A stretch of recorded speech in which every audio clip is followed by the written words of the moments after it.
RPP for Ottawa West Nepean and education critic for the official opposition. I'm joined this morning by members of the Ontario Autism Coalition, parents of children with autism, and education workers. We are here to call on Doug Ford to stop harming vulnerable children with his cuts to education funding.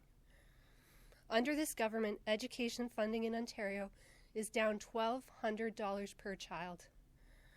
These cuts affect the education of every child within our school system, but they don't affect them all equally. Unfortunately, kids with disabilities, kids with learning challenges, and kids with special needs are paying the greatest price. The Ford government so significantly underfunds special education that school boards across the province are paying millions of dollars more every year on special education than they are receiving. The Toronto District School Board is paying $67.6 million more. The Greater Essex School Board is paying $10.2 million more. And the Durham District School Board, which you'll be hearing more about in a moment, is paying $3 million more. School boards are paying more than they are receiving on special education because the needs are great and they are growing.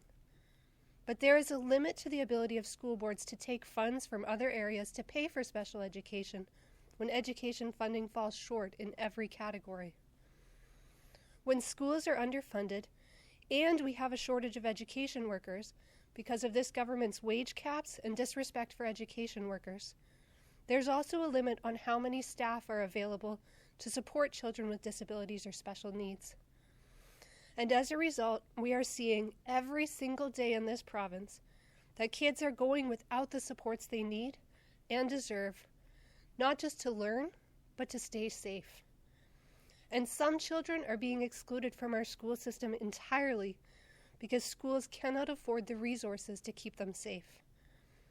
We are calling on Doug Ford and Stephen Lecce to do better. Stop making vulnerable kids pay the price for your cuts and start properly funding education. And I'm going to turn it over to Kate Dudley Log, Vice President of the Ontario Autism Coalition. Kate? Thank you, Chandra. I am Kate Dudley Log, Vice President of Community Outreach with the Ontario Autism Coalition. We are here today to talk about Zach, a 7-year-old autistic child with high needs who eloped from his Ajax school in early January. It's a horrific story, and unfortunately it's becoming more and more common in schools across this province. Chronic underfunding has led school boards across the province to make tough decisions that are hitting kids with disabilities the hardest. While we used to talk about whether kids with special education needs were receiving meaningful access to curriculum, today we are more concerned with whether or not our kids are receiving enough support to just be at school safely at all. It is noteworthy that next week marks the 5-year anniversary of the Ford government decimating the Ontario Autism program. Due to the years it has taken to rebuild this program, there are still over 60,000 kids waiting for therapies that could help them develop pivotal skills in communication, self-regulation, as well as independence in toileting, eating, and hygiene. Without the opportunity to develop these skills, these children are in schools, and they're needing much more support than is being allotted to them. We are calling on Education Minister Stephen Lecce to launch an immediate investigation into the incident. And we further demand that the Ford government provide adequate special education funding to school boards in the upcoming spring budget. The OAC has long warned that at some point something truly terrible was going to happen to a vulnerable child with disabilities in this province. The next time, this story could end a lot more tragically, and the fault will not lie with our educators who are doing everything they can to keep our kids safe and keep their education strong. It's going to fall on the hand of this government who's standing willfully by and doing nothing about it. I'd like to now bring up Nishan Masheed, mom to Zach, to share her story. So hello everyone. My name is Nishan Masheed. My son is Zach, and he is 7 years old. Zach is a beautiful, bright boy who's on the spectrum. Zach is currently in grade 2. As a result of elopement, he has an EA assigned to him. On the afternoon of Tuesday, January the 9th, 2024, my husband and I received an email from the principal of my son's school advising that Zach had eloped. The principal in his email advised that my son was found by a neighbor who my son knew and disclosed to us the home address for that neighbor. During my discussion with the principal, I asked how long my son had gone missing for, and for how long the school was unaware of his whereabouts. The principal advised us that my son had eloped for a total of 3 to 4 minutes. Call it a mother's intuition, but a million questions started to race through my head. Who was this person that found my son? How does my son know them? He's only 7, and we know everyone that knows him. Needless to say, my conversation with the principal left a very unsettling feeling in my stomach. January 9th was one of the first storms of the new year. I recall it was a very cold day with heavy rain and snow. I proceeded to Google the address of that neighbor who found my son. The distance from the school to that neighbor's house was a 9 to 11 minute walk through a wooded lot. My heart began to sink as I realized something wasn't adding up. How could my son be missing for 3 to 4 minutes and found at a stranger's home, 11 minutes walking distance away? As my husband proceeded to pick my son up from school, I made my way directly to the address of that neighbor who found my son. To my dismay, what followed next has left me in shock until today. That neighbor, who I now refer to as my son's guardian angel, Katie, advised me that she had seen my son from her kitchen window walking through the woods in the winter storm in only a t-shirt. He had on no jacket, no hat, no boots. Katie called her neighbor Yuki for assistance, as Katie has limited mobility, and the two of them left homes in pursuit of my son through the woods. They eventually caught up to him at the end of the woods to a busy 4-lane road. My son was found running back and forth on the road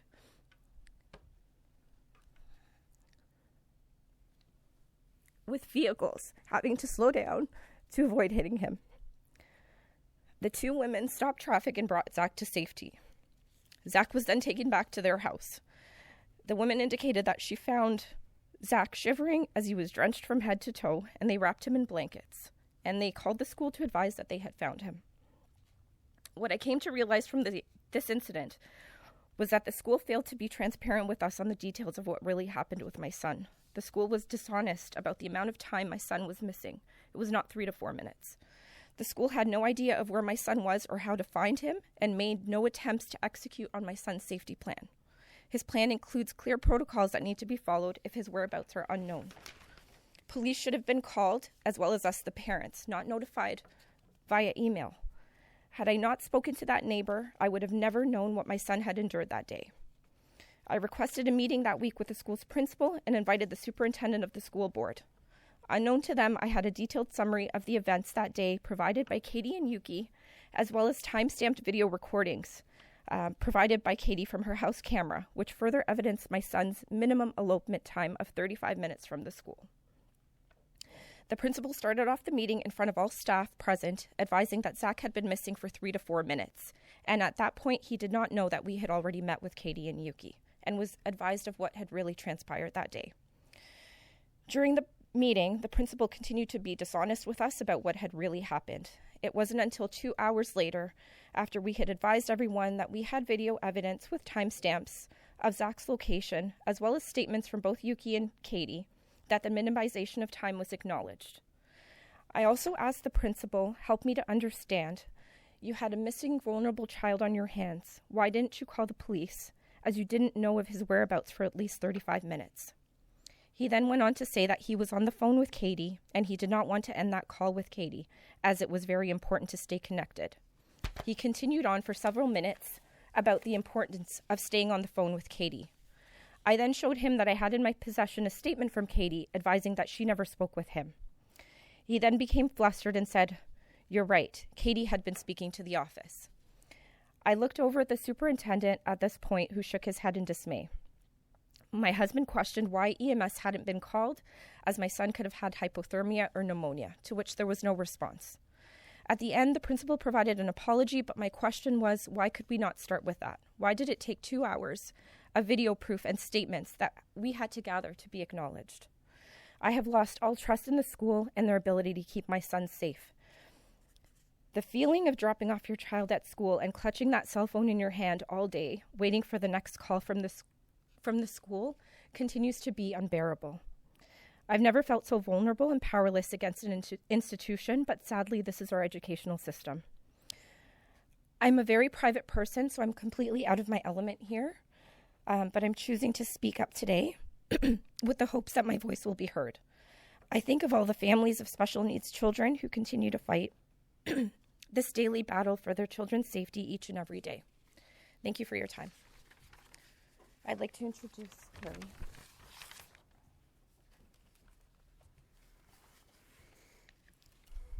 Hi, my name is Carrie Bovair. I'm Vice President of CUPE Local 218, representing custodians, secretaries, instructors, and educational assistants in Durham Region. I've been an educational assistant in both elementary and high school for over 20 years. My coworkers and I are Ontario's frontline education workers. We see what's happening in public schools across the province every day because we are the backbone of the education system. What Ontario schools look like today is different than 5 years ago. Not so long ago, educational assistants like me were also supporting students at risk of not getting their credits to graduate high school or struggling with the transition from elementary to high school. Kids who needed a bit of extra help to do well in school, to set them up for success in life. Now, there are more children with more complex needs, and those needs are not being met by this Conservative government. Because of the lack of funding, we're not able to support these students anymore. These kids have fallen through the cracks thanks to Doug Ford and Stephen Lecce's poor choices. When EAs were in the classrooms, we were able to assist the teachers to help kids with their reading, writing, and math assignments. Now, the few of us left have mostly been pulled out of the classrooms. We're told to put out fires, deal with the behavior piece, rather than focus on children's educational needs. Parents are right to expect that the supports kids need will be in public schools. But the majority of students aren't getting the support they need because of a lack of education workers to provide it. I came here to Queen's Park today to make sure some bright light would shine on the shameful lack of absolutely necessary funding for public schools provided by this Conservative provincial government. There are simply not enough educational assistants currently working in Ontario public schools to meet the needs of students. It's an issue of safety. The money allocated by the government to school boards to hire workers allows only for minimal supports for students. This doesn't keep kids safe, and it doesn't lead to success. Currently, children are often bundled up, and educational assistants spread thin throughout our schools to provide whatever support is humanly possible. Today, we're looking at it as a safety piece. Because of Ford and Lecce's bare minimal scrape by staffing model, the incident that happened at the Durham District School Board is going to become more common across the province. So my ask today on behalf of all my coworkers is for Doug Ford and Stephen Lecce to finally increase public school funding to keep up with the costs, to give education workers through the school boards that employ us the resources we need to do our jobs and do them well. Having enough education workers in schools is necessary to provide the high-quality education students deserve and parents expect. Fund what our children need. Premier Doug Ford and Minister Lecce, you have the power and the resources at your disposal to undo your devastating cuts and instead properly invest in staffing for public schools to keep our kids safe and give them what they deserve. I'm going to pass it on now to Tony.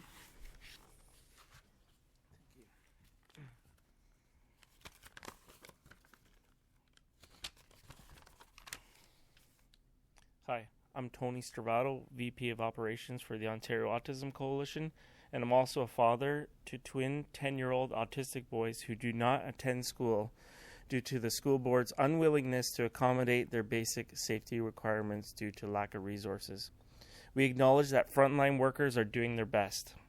The government and the school boards are creating a perfect storm which could lead to a child being seriously hurt or even killed due to lack of resources. The cuts to special educations must stop before it's too late. All children have the right to learn in a safe and supportive environment.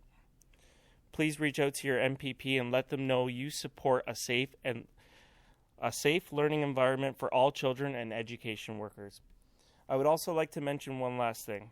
Bill 74, the Missing Persons Amendment to Act 2023, which would add an alert system for missing vulnerable persons.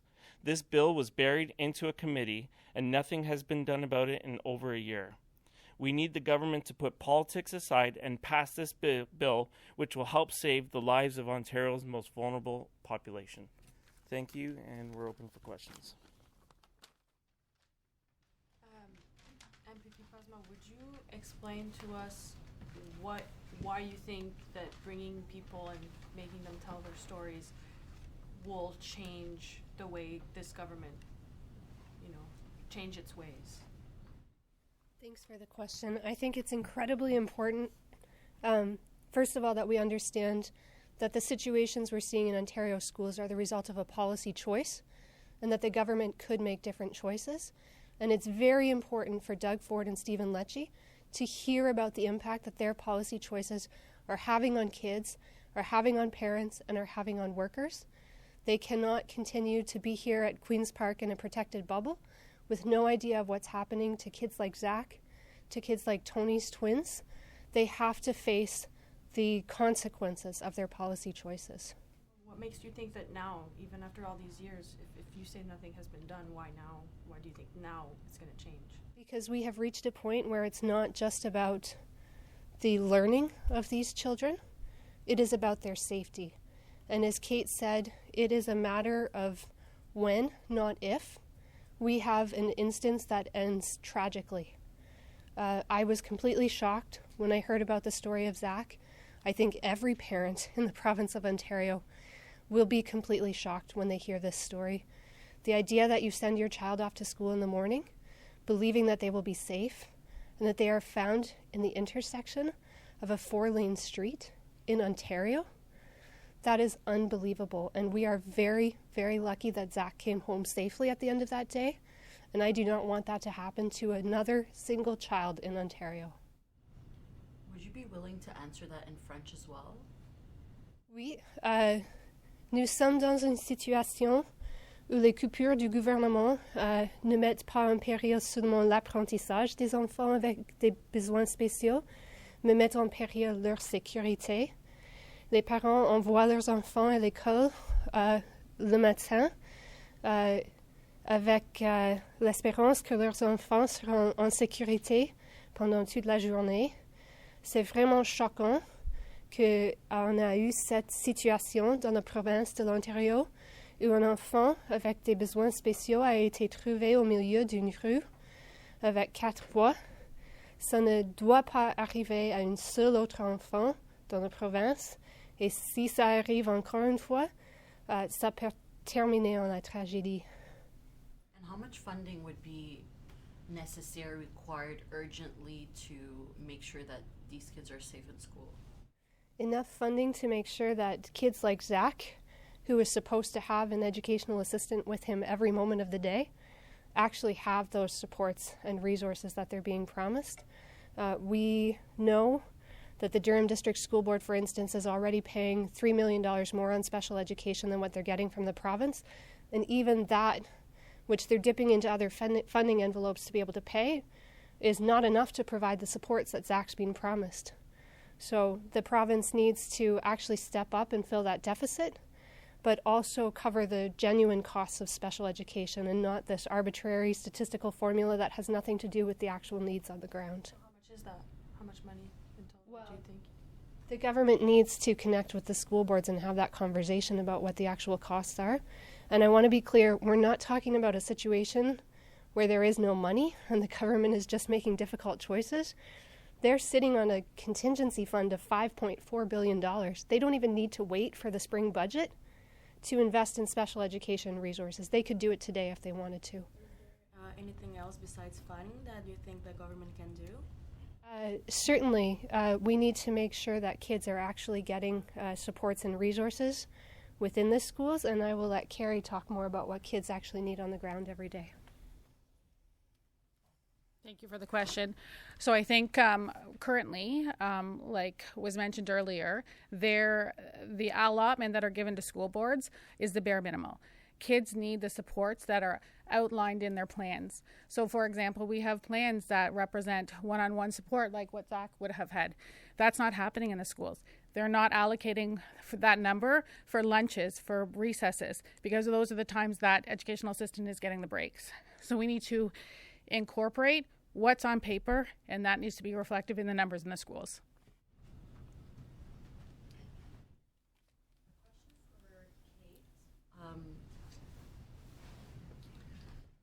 Can you just give Ontarians that are watching right now an idea of the current situation in schools right now and how it's difficult to just do your job well? Sure. Just to be clear, though, I'm not an EA. I'm not in the schools, but I am a parent, so I know quite a bit about it.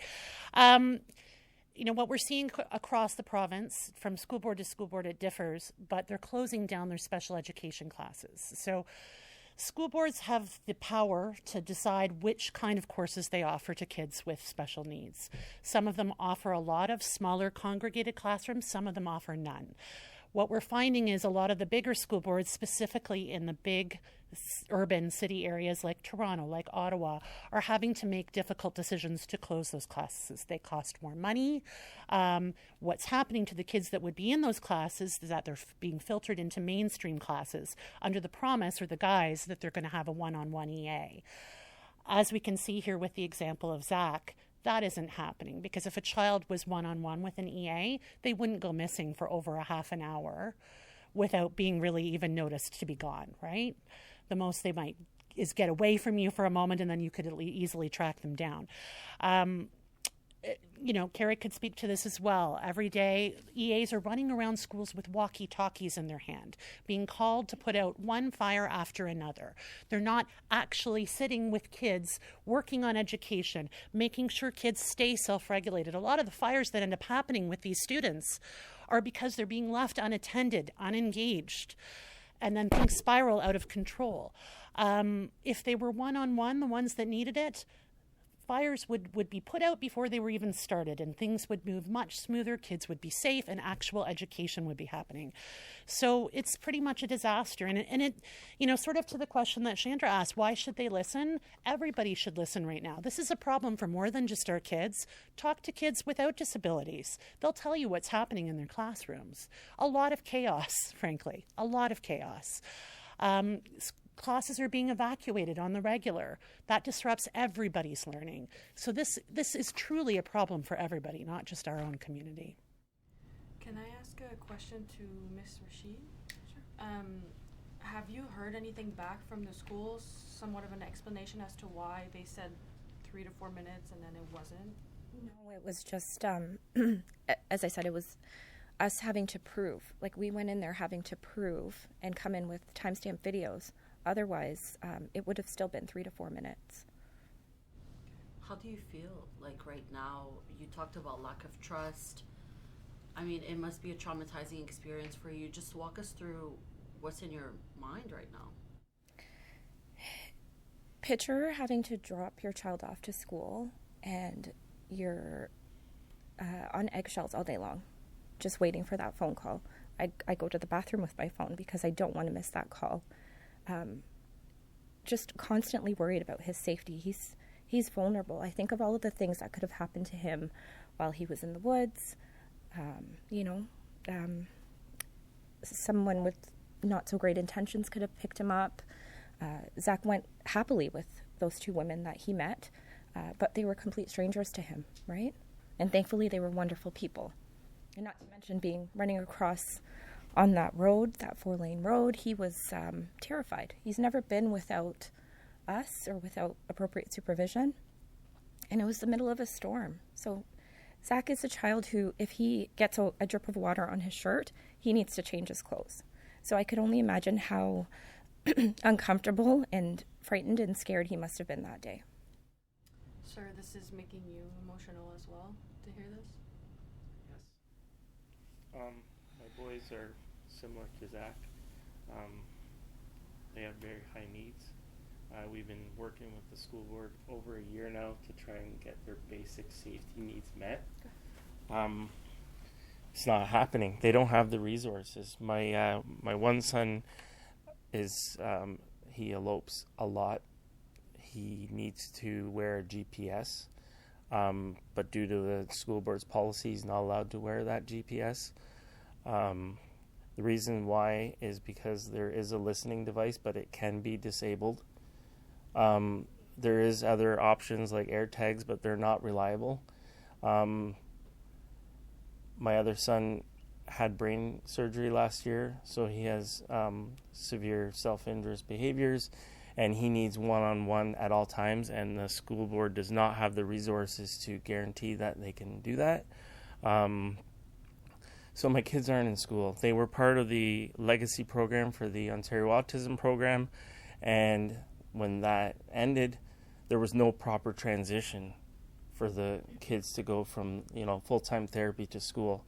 So my kids are at home now not getting any type of education because basic safety skills. And my story would be, I'd be up here telling this story, and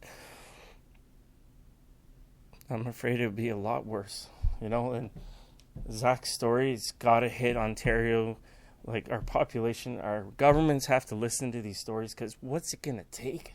Is it have to be a kid that dies? Like, we got to stop the cuts. We need to put our resources into these kids, because these kids are our future, and, the last thing parents need is to live on eggshells every day, and that's what we do. We're always up here fighting. We shouldn't have to be here, but this is where we are, and this is why I'm emotional, because it really hits home, and I want to send my kids to school, but unfortunately I'm not going to put them in the position where they could die. As bad as that sounds, it's the truth.